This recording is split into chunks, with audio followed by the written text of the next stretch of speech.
Welcome to Fix It Home Improvement, covering projects that every homeowner should know and great products for home and garden. Hi, I'm JC, and this is where we share weekly home improvement tips. I'm here with my co-host, Cindy. Hello, JC. Hi, Cindy. Today we're going to be talking about closet doors, and we'd like to thank Flapjack Connoisseur for giving us a 5-star rating and review on iTunes. And it's funny, you should go to iTunes and check it out. And while you're there, we would really appreciate a rating and review. So the first closets in homes were small and usually next to the bedroom for storage, and many were used as a place to hide away and pray or read, because a lot of early homes were filled with extended family. And most of the early homes in the 1600s had either just a chest or an armoire for the small amount of clothes that most people had. In fact, the hanger wasn't invented till 1869. Wow. There wasn't even a concept of hanging up your clothes. And then in the 1870s, hanging rods were being marketed for wardrobe closets. And then in the 1880s, you started to see New York luxury apartments advertising, "We have reach-in closets to organize your clothing." Closet doors come in a variety of styles, and the most common are traditional hinge doors that just swing open, bifold and sliding doors, and then you can also get barn doors, French doors, swinging saloon doors, accordion doors, and Murphy doors. Exciting. For small closets with a narrow width, a traditional swinging hinge door is easy to install and maintain. And what's nice about these is you have the back to put on hooks or baskets. And a couple of the top-rated systems, you've got Closet Made and Closetware Clear, and they have adjustable baskets that you can screw onto the back of the door, or they hang over the door. They have hooks where you can hang it. And then you can also get shoe organizers. Right. So it's just very convenient. The problem, though, with a standard swinging door is the floor space they take up because they're swinging into the room. Right. And if you have a small room, it can cause problems trying to arrange the furniture, having room to get in and out easily if you've got this door that's in your way. You can get bifold doors in a wide range of sizes. I saw them as narrow as 11 inches wide to 144 inches wide, which is quite a spread. That's wild. And you can you can have one pair of panels that open to one side, so the top of the panels are gliding along a track, and then they're folding next to each other, and when they're open, it's half the width of a standard swing door, so it's going to give you more room. And then on an opening like 144 inches wide, you're usually going to have 4 pair of panels, so 2 opening to one side, 2 opening to the other side. Right. You can also get 6 panel, Wow. so you have 2 groups of panels, one direction, the other pair the other direction, but the most common is going to be 4 panels, so 2 that fold one way and 2 that fold the other way. And what's nice about this is you have the full opening of your closet, so you can get right into the whole area. My cats really like the bifold doors. Yeah. I've had 2 cats now that could open them. My one cat, he'd get fed up with me and just open the closet door and go hide in the closet for hours. So. With the bifold doors, you're going to have more moving parts, and they're going to vary in quality, so you may have more maintenance, but they're lightweight, they're easy to install in general. They can come solid, louvered, mirrored, you can get glass in it, and many of the mirrors can come in high-impact mirrors, and that's what I would look for. The glass panels are going to have tempered safety glass. I would hope so. So if you were to ever break it, it breaks into small chunks rather than sharp shards of glass. Yes. And when they make tempered glass, it's either made from heating and cooling the glass, or they'll use a chemical process. Haven't we already talked about this? You know what we haven't talked about? What? Prince Rupert of the Rhine brought beads of glass that were dropped into cold water to the King of England. And so when these glass makers figured out that when they created these little drops and dropped it immediately into cold water, it creates like a tadpole-shaped glass, and it becomes very hard. So it's known as Prince Rupert's drops, and you can actually hit the bulbous end of it with a hammer, and it won't break. Wow, that's exciting too. But if you hit the tail, the whole thing explodes. Weird, huh? Why do you waste time researching this stuff? Check it out on Google. With sliding closet doors, these can come in a variety of styles and finishes, usually for medium or large openings. Most are a 2-track system, so you have 2 doors that slide past each other. And for larger widths, you can have 3 tracks and 3 or 4 panels. When the doors are closed, they overlap slightly, and then when they open, you're only able to get into half the closet at a time. So it's a little more restrictive. But these are good for small rooms, or if you have a space where you really don't have room for a door to swing open at all. Right. So nothing is opening into the room. And these panels are mounted at the top rail with rollers, and then some will have a bottom rail with rollers, or they'll have a bottom rail with a tab that sticks down, and it sets into a groove to keep it stable. And then you can also get a style that just has a center guide in between the doors, and there's no bottom track. Growing up, my sister and I shared a room, and we had sliding doors for our closet. Okay. And so we were repainting the room, so my dad took the closet doors off, and then it was probably 10 years before the closet doors went back up. So it's really easy to see all your clothes. So those are the three main styles. You can also get a barn door style. So this is a closet door that's sliding along a top rail, and it's usually one or two doors. Comes in a wide variety of styles. But these are designed to make a visual impact. That top rail is exposed, and it's usually big, usually dark in color, and then the door is sliding along the outside wall, so it's exposed when you open up your closet. You need empty space along that wall for it to move, but like sliding doors, these are great where you don't have a lot of room for a hinge door to swing. And then to this, you can add ornaments. So we had talked about the company No Weld Ornaments. They make handmade resin pulls and decorative hardware if you're looking at a style like this. Okay. French doors are going to be a pair of swinging doors, so they're hinged and swinging. And for closets, they're usually going to meet with a ball-type spring latch. So you can open from either side or both sides at once, so you can get full access to the closet if you need it. But the doors need room to swing open. What's nice about the French doors, you can also match the hinges and the hardware to your bedroom doors. You can get swinging saloon doors. So this is a pair of hinged swinging doors that will allow it to swing either open or closed. And then the hinges are also designed to keep them in the open position. So they're very stylized, a very unique look. They don't go all the way to the top or the bottom. Right, so imagine a saloon and think about the doors, and that's what these look like. What's wild is in the Old West, saloon doors were designed to be tall enough so people couldn't peek in, and then low enough where you'd have to get on the ground to look under it. And then the top and the bottom allowed the music and sounds of the bar to attract attention without being exposed. So how smart for business people. They're attracting people to get into it. It also allowed airflow and smoke to get out of the bar. And the unique two-way spring hinges that were designed for these, it allowed people to easily just walk in and then stumble out without having to open a door. Remember, whether you had to push it or pull it. Surprised they still don't use these in bars. Right, yeah.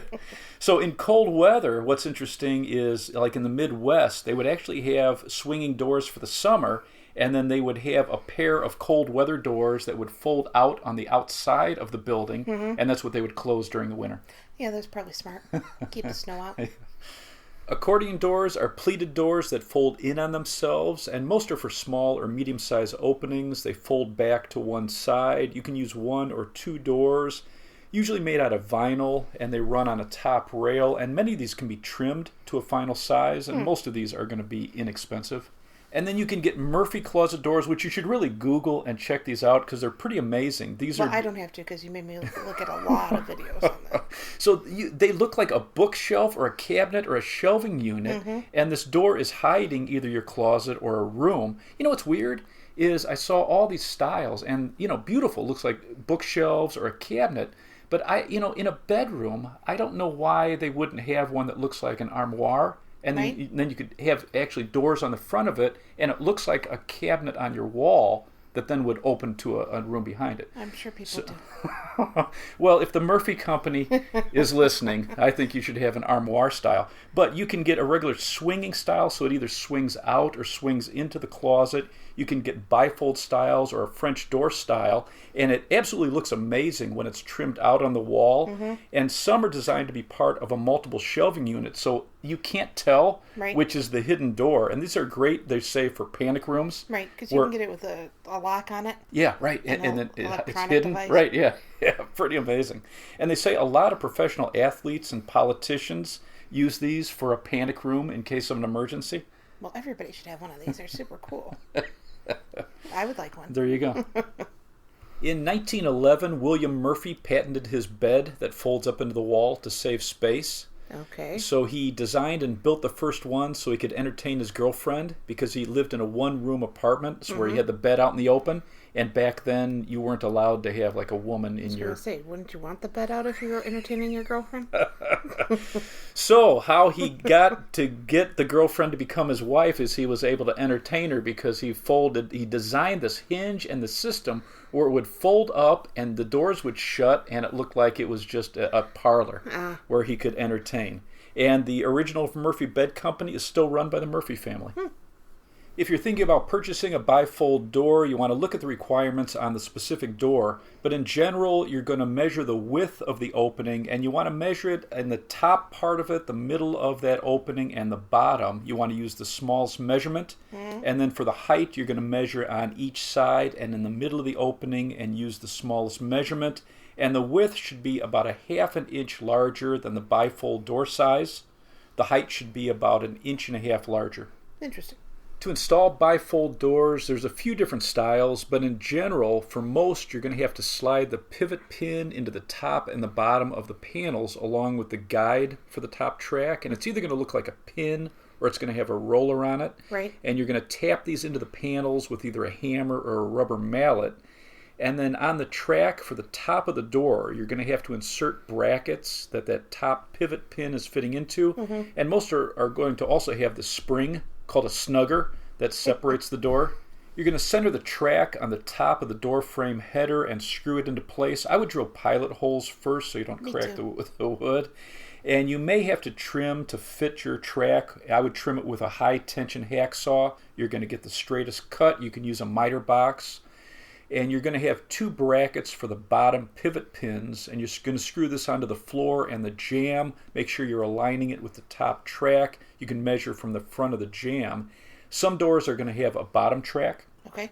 Now you're going to take the doors, and it's usually easier if you have them folded together. You're going to insert the top pin into the top bracket, push it up, and then drop that bottom pin into the bottom bracket.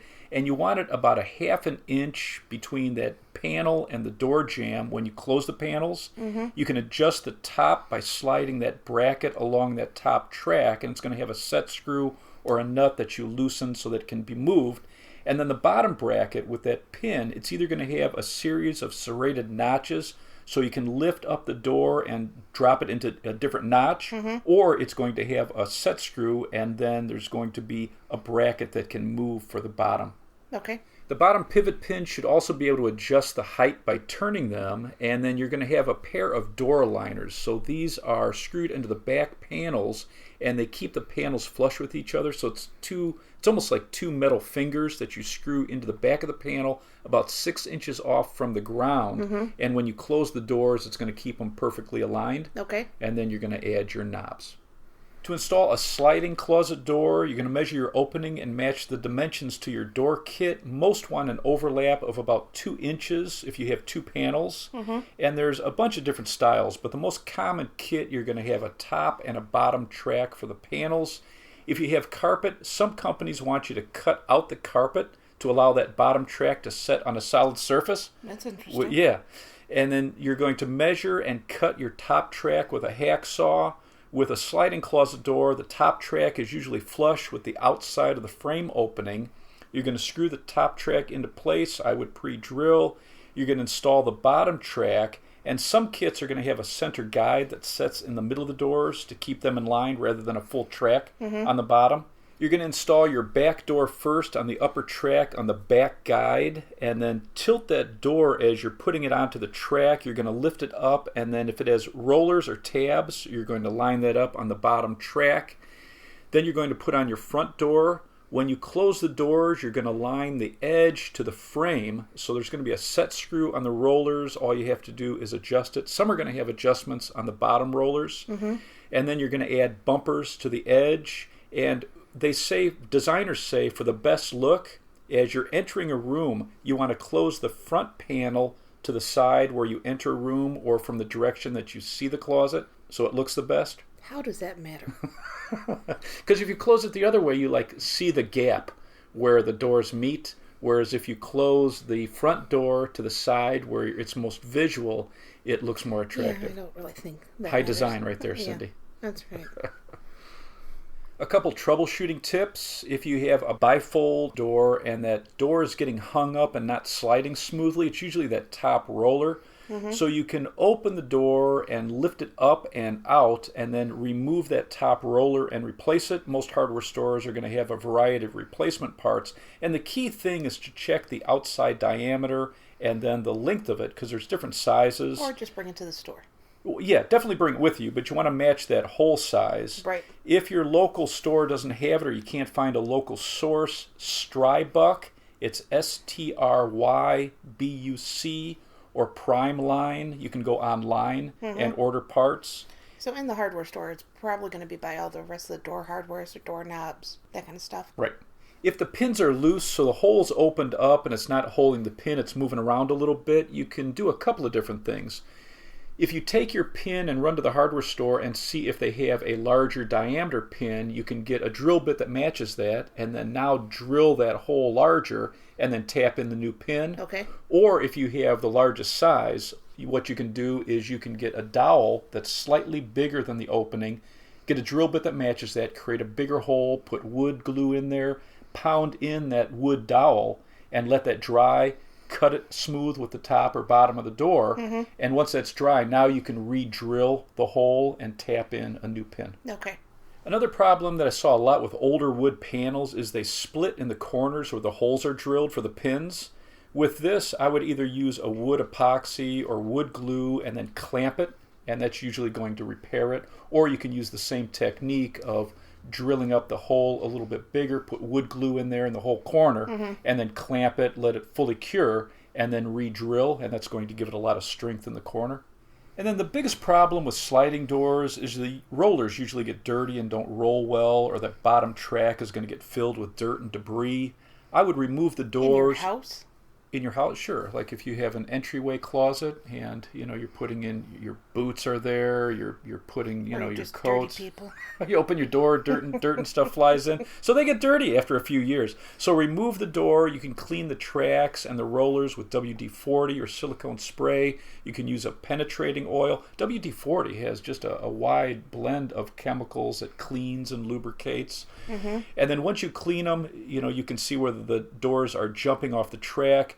If that's the problem, it's usually an alignment problem. So you're going to slide the door to the frame and then adjust it till the side is flush with the frame, and that's usually going to do it. And then if the rollers are cracked or broke as you take this off and look at them, then all you have to do is replace them. Or just leave your doors off like my dad did. Exactly. Do you have anything else to add? I would say the bifold and sliding doors are the easiest to install. And the key is measuring the opening well. Which is always the key. And then looking at the label so that you can see the specifications for those doors. And then if you're having trouble with your existing doors, just replacing the hardware can be a lot easier than replacing the panels. Do you think anybody else has ever done a closet door podcast? Yeah. And then if you want to be like Cindy's dad or Frank Lloyd Wright, the famous architect, he liked to have all the closets without doors because he believed that if there weren't doors on the closets, you wouldn't have clutter. And I can tell you that's not true.